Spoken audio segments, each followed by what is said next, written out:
నమస్తే. కార్తీక మాసం మొదలైంది. ఇది హిందువులకు చాలా పవిత్రమైన మాసం. ఈ నెల రోజులు కూడా నాన్ వెజిటేరియన్స్ చాలామంది మాంసాహారానికి బదులు శాకాహారం, సాత్వికాహారంతో నిష్టగా పూజలు చేస్తుంటారు. ఈ నెల రోజుల పాటు ఆరోగ్యాన్ని చక్కగా కాపాడుకునే ప్రయత్నం చేస్తారు. అందులో భాగంగా బయటి తిండి, జంక్ ఫుడ్ ఇలాంటి వాటికి చాలా వరకు దూరంగా ఉంటారు.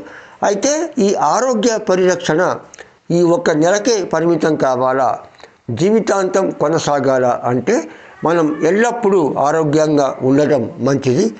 కాబట్టి ఈ సందర్భంగా ఒక దీక్ష అంటే కార్తీక దీక్ష అనేది ఏదీ లేదు. ఇదేదో అయ్యప్ప దీక్ష, భవానీ దీక్ష లాంటిది కాదు. మన ఆరోగ్య సంరక్షణకు ఈ కార్తీక మాసం తర్వాత కూడా జంక్ ఫుడ్కి, అనారోగ్యకరమైన ఆహారానికి దూరంగా ఉంటాం అనే ఒక దీక్ష, ఒక సంకల్పం, ఒక నిర్ణయం చేద్దాం. ఒక కఠోర నిర్ణయం తీసుకుందాం. మన ఆరోగ్యాన్ని కాపాడుకుంటూ ఏడాది పొడుగునా మనం హెల్తీగా ఉండే ప్రయత్నం చేద్దాం. అందుకు ఈరోజే ఒక నిర్ణయం తీసుకుందాం.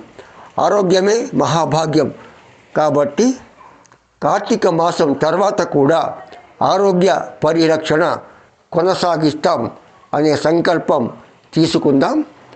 ఒక నిర్ణయాన్ని తీసుకొని అమలు చేద్దాం.